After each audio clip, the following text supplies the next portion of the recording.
Assalamualaikum warahmatullahi wabarakatuh. Alhamdulillah wassalatu wassalamu ala Rasulillah.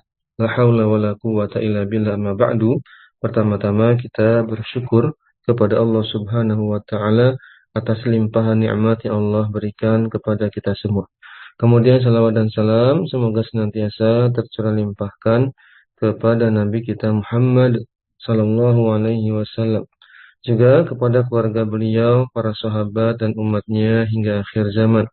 Senantiasa kita berdoa kepada Allah Subhanahu wa taala agar dimudahkan dalam belajar, dimudahkan untuk bisa istiqamah dan dimudahkan mendapatkan keberkahan ilmu, yakni ilmu yang kita pelajari ini bisa bermanfaat dalam kehidupan beragama kita. Bisa menambah pemahaman terhadap Al-Qur'an dan As-Sunnah. Baik. Ya, kita lanjutkan di pembahasan kitab Al-Kafi fi Ilmi Sharfi jilid yang kedua. Kita lanjutkan pada pembahasan tasrif ya. Tasrif pola af'ala yuf'ilu. Ini pola yang pertama di jilid yang kedua. Dia masuknya golongan sulasi mazid ya. 3 huruf utama yang ditambahkan 1 huruf yaitu hamzah di awalnya menjadi af'ala. Polanya sudah kita bahas yaitu af'ala yuf'ilu if'alan muf'ilun muf'alun af'ila tuf'il muf'alun muf'alun uf'ila yuf'alu. Kemudian nanti satu persatu kita akan tasrif lagi, tapi dengan tasrif lughawi atau tasrif far'i, cabang ya. Nanti tasrifnya itu satu persatu kategori, misalnya af'ala ini kategori fi'il madhi, ditasrif lagi secara terpisah. Namanya tasrif far'i, cabang. Jadi menyabang gitu ya. Nanti yuf'ilu fi'il mudhari ditasrif lagi juga sendiri, dipisah. Jadi kayak cabangnya gitu ya. Maka disebut dengan tasrif al-far'i. Kita lihat tasrif al-far'i seperti apa. Qala al-mu'allif hafizahullah rahimahullahu taala. Yang pertama fi'il madhi al-ma'lum. Al-ma'lum artinya kata kerja ini aktif ya. Diawali dengan imbuhan awalan me ya. Biasanya diawali dengan awalan memukul, menolong, membaca, menulis dan semisalnya. Kita lihat af'ala di sini. Af'ala, af'ala, af'alu ya. Af'alat, af'alata, af'alna, af'alta, af'altuma, af'altum, af'alti, af'altuma, af'altunna, af'altu, af'alna.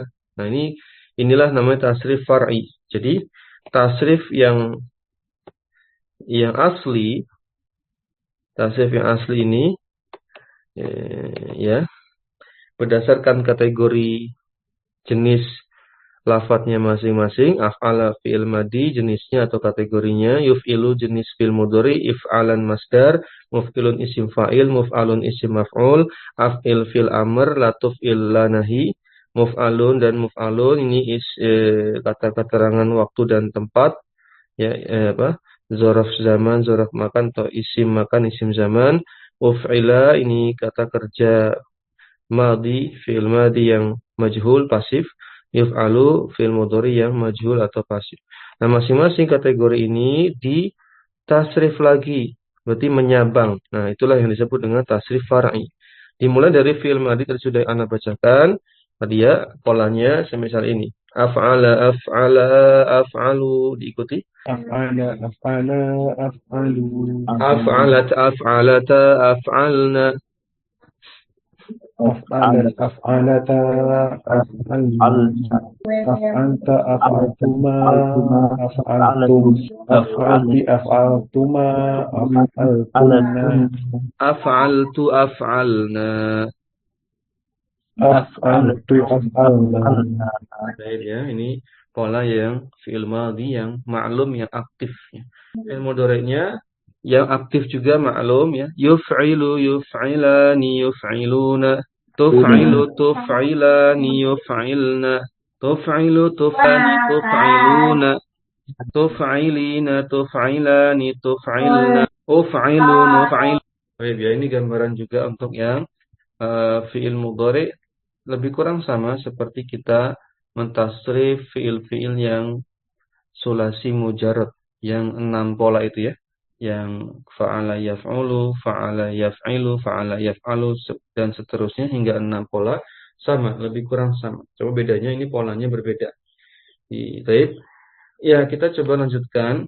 Tadi ini berdasarkan tasrif far'i itu berdasarkan gender dan berdasarkan bilangan. Jadi, contohnya tadi yang fil madhi maklum, kolom pertama dari paling kanan, af'ala, af'alat, af'alta, af'alti, af'altu, ini digolongkan berdasarkan bilangan tunggal. Ya, bilangan tunggal. Perbuatannya pelakunya satu orang. Ya. Adapun yang di tengah af'ala, af'alata, af'altuma, af'altuma ini bilangannya ganda atau 2 orang pelakunya. Dan yang terakhir kolom paling kiri af'alu, af'alna, af'altum, af'altumna, af'alna ini bilangan pelakunya adalah banyak, lebih dari 2. Adapun berdasarkan baris, berdasarkan gender, baris pertama, baris dan ketiga itu gendernya muzakkar, laki-laki ya. Adapun baris kedua dan keempat itu gendernya muannas atau perempuan. Sisanya gender yang komplit ada di baris yang terakhir yaitu af'altu, af'alna ini bisa laki-laki bisa perempuan. Tapi ya ini bedanya tasrif far'i dengan asli. Jadi far'i itu berdasarkan gender dan bilangan. Berikutnya ada sodar. Sodar ini ya masdar yang sama. Cuma ada 3 pola saja. If'alan bentuk tunggal. If'ala ini bentuk 2, double, ya, ganda, musanna. If'alatin bentuk jamak. Walaupun ya hakikatnya nanti yang dipakai sebenarnya cuma yang tunggal. Realitanya nanti yang dipakai cuma yang if'alan. Ya sisanya ini if'alat ini nggak dipakai. Dia cuma sekedar wawasan kalau jika ditasrif seperti ini kira-kira, gitu ya. Kemudian ada isim fa'il. Isim fa'il juga punya tasrif far'i yaitu muf'ilun, muf'ilani, muf'iluna, muf'ilatun, muf'ilatani, muf'ilatun. Ini Anda bacakan dulu karena ini simple ya. Insyaallah ini sekali lihat, sekali baca sudah bisa dipahami insyaallah. Bedanya apa? Ya tadi baris pertama itu muzakkar, baris keduanya muannas. Ya, kemudian kolom paling kanan itu tunggal, tengah itu ganda, yang kiri itu jamak, gitu aja. Misalnya muf'ilun berarti seorang laki-laki gitu ya, berbuat sesuatu.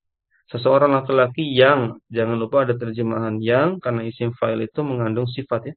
Isim yang mengandung sifat. Misalnya muslimun gitu kan. Orang yang berislam. Mu'minun, orang yang beriman berarti kalau mu'minatun, seorang perempuan yang beriman. Mu'minani, mu'minani gitu kan. Mu'minani, oh 2 orang laki-laki yang beriman. Mu'minatani, 2 orang perempuan yang beriman. Mu'minuna, orang-orang laki-laki, banyak laki-laki beriman. Mu'minatun, banyak perempuan yang beriman. Paham ya? Itu penerapannya seperti itu. Kemudian ada isim maf'ul ya mirip dengan isim fa'il, cuma isim maf'ul ini terkait dengan sesuatu yang dikenai pekerjaan, mensifati sesuatu yang terkena pekerjaan. Contohnya muf'alun, muf'alani, muf'aluna, muf'alatun, muf'alatani, muf'alatun. Ini juga sama. Tinggal masukkan saja ya, misalnya apa? Ditolong ya. Munsorun, gitu kan? Ditolong. Munsoroni, munsoruna, munsorotun, munsorotani, munsorotun. Nanti artinya sama seperti domirnya, ya, gender dan bilangannya mengikuti yang isim fa'il tadi. Dan ada fi'il amr. Af'il, af'ila, af'ilu, af'ili, af'ila, af'ilna. Nah, ini juga mengikuti bilangan dan juga gender. Ya. Kalau kolom paling kanan af'il dengan af'ili ini perintah untuk satu orang ya konteksnya. Af'il untuk laki-laki, seorang laki-laki, af'ili untuk seorang perempuan. Af'ila yang tengah, dua-duanya af'ila itu untuk 2 orang ya yang diperintah. Af'ilu itu untuk laki-laki banyak, af'ilna untuk perempuan banyak ya. Misalnya kita masukkan apa? Misalnya kita mau perintah untuk berbuat baik. Apa? ahsin gitu ya. Kan dari kata ahsana yusinu kan. Ahsin. Ahsin, ahsina, ahsinu, ahsini, ahsina, ahsinna. Jadi double nunnya karena nun ketemu nun. Dan nanti artinya ahsin, berbuat baiklah engkau seorang perempuan, seorang laki-laki. Ahsina panjang ya, naknya akhirannya panjang berarti berbuat baiklah kalian berdua laki-laki. Ahsinu ya, berbuat baiklah kalian para lelaki. Ahsini berbuat baiklah engkau seorang perempuan. Ahsina berbuat baiklah kalian berdua perempuan. Ahsinna berbuat baiklah kalian para perempuan. Ini disebutkan dalam hadis Nabi ya. Nabi SAW bersabda, Inna Allah katabal ihsana ala kulli syai'. Sungguhnya Allah menetapkan kebaikan pada segala sesuatu. Inna Allah katabal ihsana ala kulli syai'. Kemudian apa konsultannya? Ini di kitab Arba'in Nawawi ada ya. Fa idza qataltum fa ahsinul qitlah. Fa ahsinul qitlah. Paham ya? Itu nanti redaksinya ini ke af'ilu kalian laki-laki. Tapi maksudnya ini kalau dalam dalil jika konteksnya muzakkar maka termasuk perempuan. Gitu. Jadi kalau konteksnya laki-laki maka perempuan masuk. Itu konteks dalam dalil, beda dengan dalam nahwu yang kalimat biasa. Kalau dalam dalil, kalau itu konteksnya laki-laki maka mencakup perempuan. Tadi kayak fa'ahsinul kitlah, maka berbuat baiklah dalam kitlah, dalam membunuh. Contohnya membunuh kisos ya, membunuh cicak, apalagi membunuh hewan-hewan yang mengganggu kita. Maka bunuhlah dengan cara yang baik. Juga fa'idza zabahtum fa'ahsinu dzibha. Jika kamu mau menyembelih, sembelihlah dengan cara yang baik. Nah, dia fa'ahsinu itu redaksinya polanya ikut yang af'ilu gitu ya. Ahsinu gitu. Baik. Yaitu fi'il amr namanya. Ya, lanjut. Kemudian ada fi'il nahi larangan. La tuf'il, la tuf'ila, la tuf'ilu, la tuf'ili, la tuf'ila, la tuf'ilna. Sama, berdasarkan gender laki-laki baris pertama, baris kedua ini untuk perempuan. Berdasarkan kolom paling kanan tunggal, larangannya untuk satu orang tunggal, laki-laki ataupun perempuan. Di tengah larangannya untuk dua orang, laki-laki perempuan. Yang paling kiri larangannya untuk banyak orang, laki-laki atau perempuan. Itu ya. Taib. Dan ada isim zaman makan karena polanya sama, yaitu muf'ilun. Benar nggak muf'ilun? Tadi di atas. Muf'alun ya. Oh, kan? Ini hati-hati ya. Ini harusnya muf'alun ya. Berarti isim zaman makannya itu muf'alun. Cek lagi. Berarti muf'alun, muf'alani, muf'alatun gitu aja. Muf'alun, muf'alani, muf'alatun. Tempat atau waktu atau tempat berbuat sesuatu. Baik. Kemudian ada fi'il madhi majhul. Majhul artinya pasif ya. Biasanya terjemahnya diawali dengan di atau ter. Di ya, ter ya. Contohnya uf'ila, uf'ila, uf'ilu, uf'ilat, uf'ilata, uf'ilna, uf'ilta, uf'iltuma, uf'iltum, uf'ilti, uf'iltuma, uf'iltunna, uf'iltu, uf'ilna. Di sini lihat af'ala jadi uf'ila. Nanti ada caranya mengubah bentuk aktif menjadi pasif itu ada caranya. Langkah pertama adalah ubah harokat huruf pertama menjadi dhammah. Misalnya af'ala jadi af jadi uf gitu ya. Sudah. Kemudian langkah kedua adalah huruf sebelum huruf terakhir. Berarti huruf sebelum huruf terakhir ya. Diingat lagi huruf sebelum huruf terakhir diubah harokatnya menjadi kasrah. Yang semula af'ala a ya, ain a fathah jadi ai. Ya, itu langkah kedua. Langkah pertamanya awalnya di dhammah, huruf pertama dhammah, huruf sebelum huruf terakhir di kasrah. Sehingga jadilah uf'ila. Ini bisa diterapkan di segala pola kata. Di pembahasan sulasi mujarrad, contohnya kataba ya. Kataba jadi apa? Disebutkan ya ayyuhalladzina amanu kutiba alaikumus shiyam ya. Wahai orang-orang yang beriman telah diwajibkan, kutiba maknanya di dalam dalil itu lebih banyak menggunakan makna ditetapkan, ya. Ditentukan, bukan makna menulis ya. Baik, ditetapkan, pasif kan? Kalau menetapkan itu aktif. Baik, itu contohnya. Jadi dibuat pasif dengan cara di dhammah huruf pertama, di kasrah huruf sebelum huruf terakhir. Jadi kutiba. Nah, di sini juga sama uf'ila demikian. Adapun mudhari' majhul, untuk mudhari'nya ketika dibuat pasif, maka langkah pertama mirip seperti yang madi. Langkah pertama di dhammah huruf pertamanya. Langkah pertama masih sama, di dhammah huruf pertama sudah. Kemudian kalau pada madi majhul di kasrah huruf sebelum terakhir, justru pada majhul pada mudhari', pasif pada mudhari' di fathah huruf sebelum huruf terakhir. Justru di fathah huruf sebelum huruf terakhir. Acuannya adalah ain fiilnya sebenarnya. Paham ya, ain fiil, lam fiil sudah paham kan? Tapi contohnya di sini yuf'alu, yuf'alani, yuf'aluna, tuf'alu, tuf'alani, yuf'alna, tuf'alu, tuf'alani, tuf'aluna, tuf'alina, tuf'alani, tuf'alna, uf'alu, nuf'alu. Perhatikan, yuf'alu berawal dari kondisi aktifnya adalah kondisi maklum atau aktifnya adalah yaf'alu kan? Oke lah, misalnya kebetulan ini ain fiilnya sudah fathah. Cari yang misalnya kasrah. Jadi aktif pasif ini syaratnya kata kerja itu harus punya objek. Ya, harus punya objek. Jadi cari yang kata kerja yang pakai objek apa misalnya? Yansuru, menolong. Ya kan? Yansuru, lihat ain fiilnya berharokat dhammah, sodnya itu ain fiilnya. Ini yang disebut huruf sebelum huruf terakhir. Ya, maka su-nya ini harus diganti jadi so. Dan ya-nya yansuru, ya-nya diganti jadi yu. Jadi apa? Yunsoru. Maknanya dia sedang ditolong.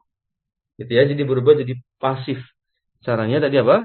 Huruf pertama di dhammah, huruf sebelum huruf terakhir atau ain fiilnya diubah jadi fathah. Tapi kalau sudah fathah ya dibiarkan saja. Baik ya. Ini contoh yang pasif pada fiil mudhari.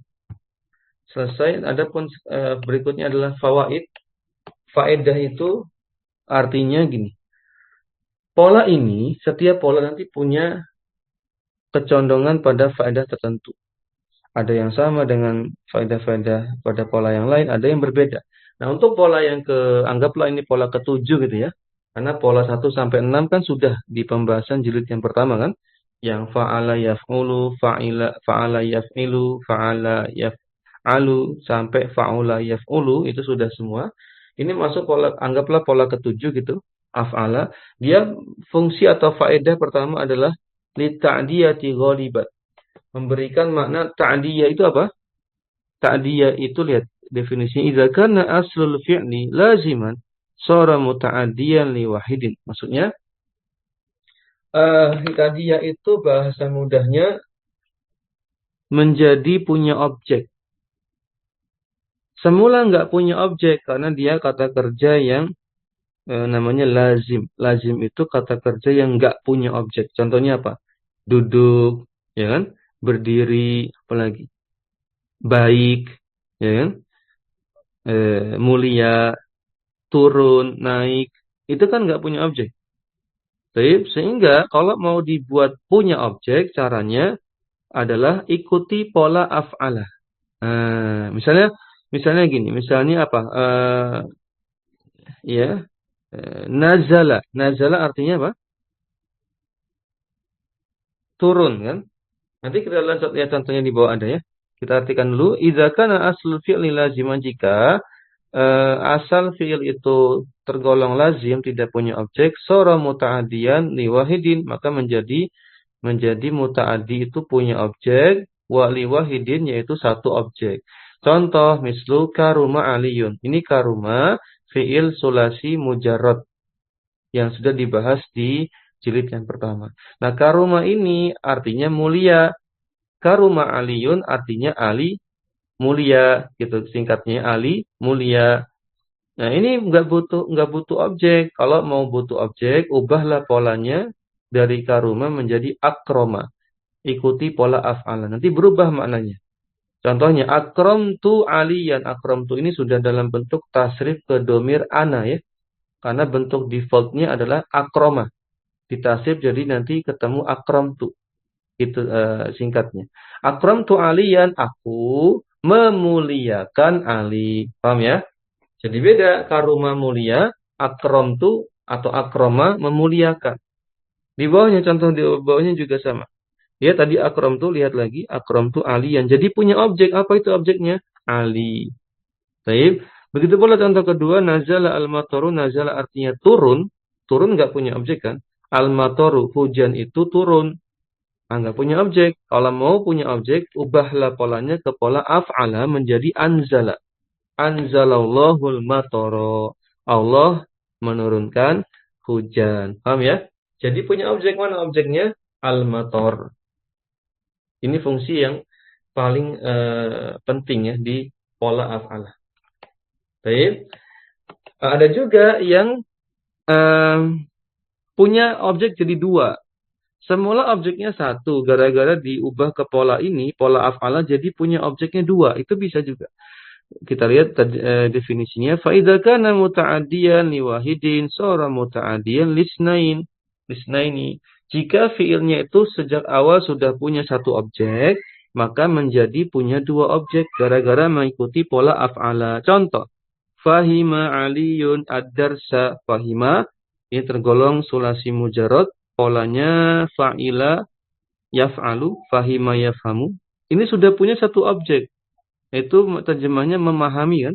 Ali memahami pelajaran.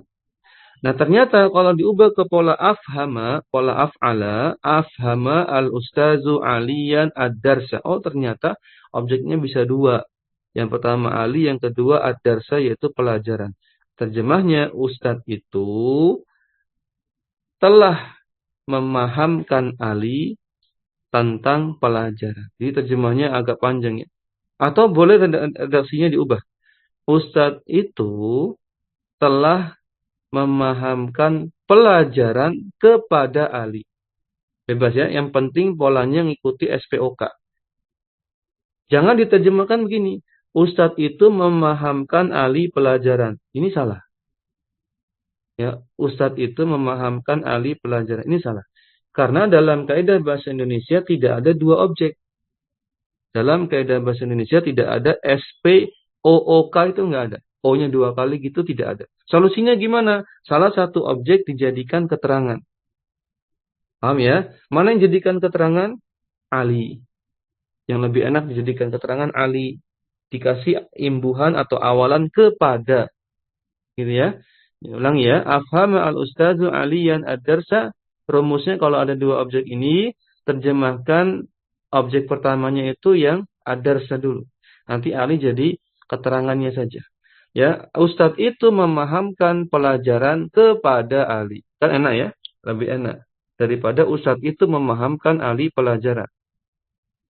Kalau dalam kaidah SPOK, bahasa Indonesia tidak bisa. Ini intinya ada dua objek dalam kaidah nahwu ya. Baik, kemudian labisa. Labisa Ahmadu al-qamisa. Labisa itu memakai ya. Ahmad memakai sebuah gamis gitu kan. Sebuah qamis, sebuah gamis sudah. Tapi kalau diubah ke albasa af'ala jadinya apa? Albasa Aliyun Ahmada al-qamisa. Sama ya, coba terjemahkan. Cara pertama tadi apa caranya? Jadikan objek pertama itu yang al-qamisnya. Nanti Ahmadnya itu keterangan. Coba diterjemahkan. Telah memakaikan pakaian kepada Ahmad. Betul ya.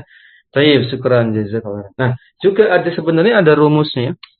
Kalau mau punya dua objek, maka terjemahnya nanti tambahkan imbuhan kan.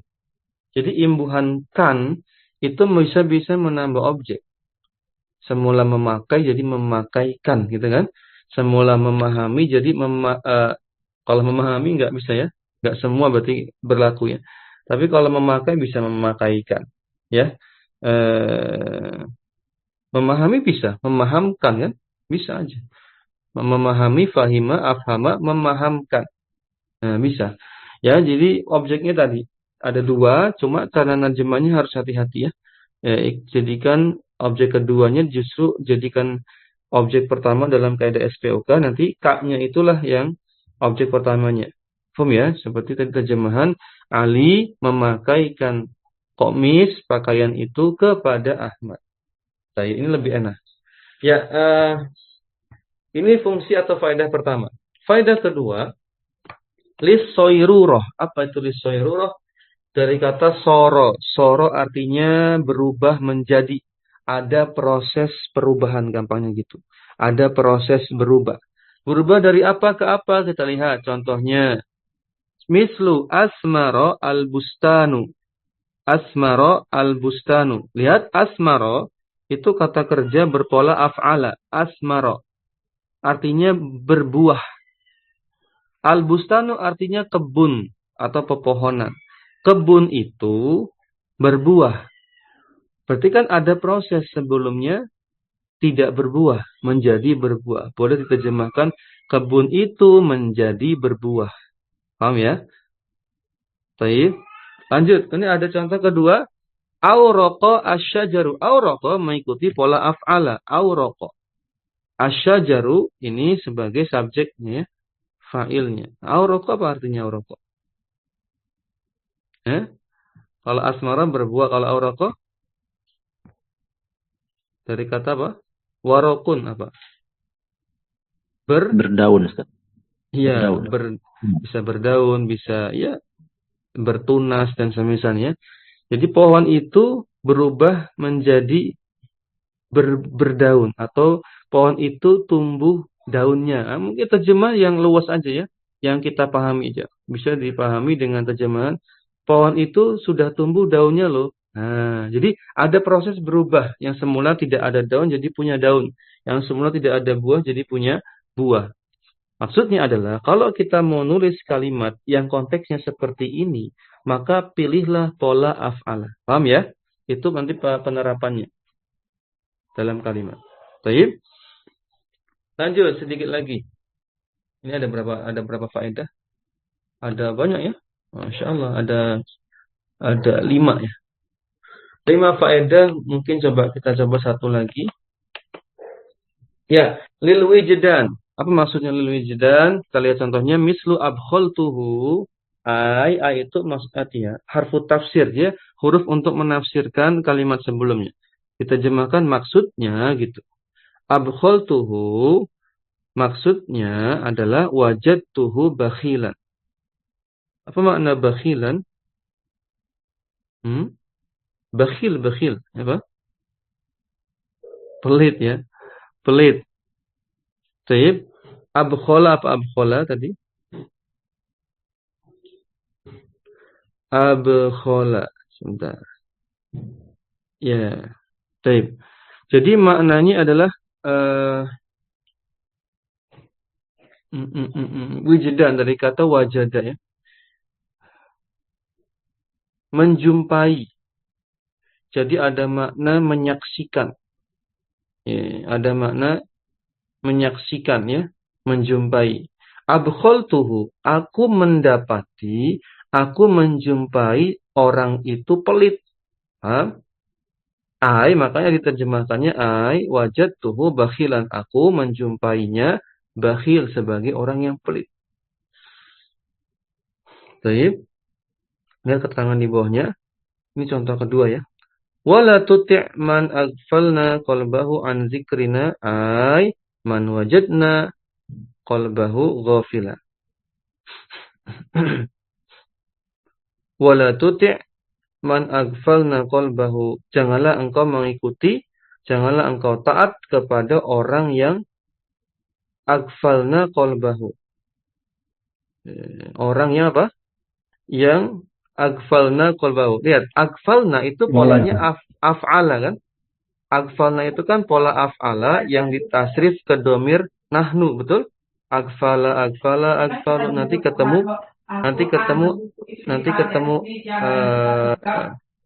ketemu aghfalna, ya kan?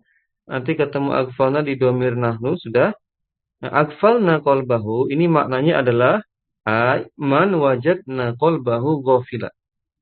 Janganlah kamu mengikuti, mentaati orang yang kita saksikan hatinya itu lalai. Kita saksikan, kita sering lihat orang ini lalai hatinya. Janganlah taat, janganlah ikut-ikutan dengan orang yang lalai hatinya dari mengingat Allah. Taib, maka menggunakan pola agfala, agfalna. Tapi jangan diterjemahkan letter luck. Letter luck itu ngikutin teksnya. Wala tuti man agfalna qalbahu. Nanti bisa salah arti ya. Jadinya artinya begini. Kalau salah arti ya. Janganlah kamu mengikuti orang yang kami melalaikan hatinya. Gitu ya. Salah kalau itu. Yang kami melalaikan hatinya. Loh, nggak pas dong ya. Harusnya apa? Lil wijdan. Kami dapati, kami jumpai dia lalai. Gitu. Hati-hati. Jadi pola itu menentukan kita cara menerjemah. Betul salah menerjemah tergantung kita paham nggak kaidah-kaidah ini. Sehingga pentingnya belajar bahasa Arab nanti untuk memahami Al-Quran ya. Biar nggak salah paham. Baik. Nampaknya 3 dulu ya. 3 dulu, nanti sisanya dilanjutkan di pertemuan berikutnya. Dan nanti ada latihan juga tadi ya. Kita review lagi. Ada 3 faedah penting dari pola af'al. Tapi yang ana rekomendasikan pola pertama ini yang paling benar-benar ya muncul ya, sering muncul. Pola pertama, menjadikan kata kerja itu semula tidak punya objek namanya fi'il lazim, menjadi punya objek namanya fi'il muta'addi. Dari kata ta'diyah tadi ya. Ta'diyah itu punya objek. Secara bahasa, ta'diyah atau muta'addi, kenapa disebut punya objek? Karena secara bahasa artinya kata kerja itu bertambah. Jadi efeknya tidak hanya pada fa'il, tidak hanya berkaitan dengan fa'il, tapi menambah lagi, menambah item lagi, menambah unsur penyusun kalimat lagi, yaitu objek. Baik, ada pertanyaan, Fadhil? Ustaz, bisa tolong diulang terjemahan yang kalimat terakhir itu, Ustaz, lengkapnya. Kalimat terakhir. Yang wala tuti selesai itu. Oh ya, wala tuti itu ya. Ya. Ya, dari kata atau ayuti'u mentaati ya. Wala tuti, janganlah kamu mentaati atau mengikuti orang yang kami saksikan lalai hatinya. Kami jumpai dia orang yang lalai, gitu juga boleh ya. Janganlah kamu mengikuti, berteman, bersahabat dengan orang yang kita jumpai orang itu lalai. Atau kita jumpai kelalaiannya. Boleh. Bebas terjemahnya yang enak mana, pilih saja. Janganlah kamu mengikuti orang yang kami menjumpai kelalaiannya. Atau kami menjumpai seringnya dia lalai. Kalau mungkin sekali 2 kali nggak apa-apa lah ya. Namanya juga manusia ya, lalai ya. Tapi kalau sering disebut dengan fajir ya. Makanya orang yang fajir itu orang yang sering bermaksiat dan tidak mau bertobat. Dan dia bergelimang dengan dosa, ini namanya fajir. Tapi kalau ahli tauhid, dia mungkin 1-2 kali melakukan kesalahan. Tapi dia segera bertobat. Ya, dia segera memperbaiki dirinya. Ini nggak apa-apa ya. Baik. Mungkin demikian. Ya, jika tidak ada pertanyaan lagi, kita cukupkan dengan doa kafaratul majlis. Subhanakallahumma bihamdik, asyhadu an la ilaha illa anta, astaghfiruka wa atubu ilaik. Assalamualaikum warahmatullahi wabarakatuh. Jazakumullah.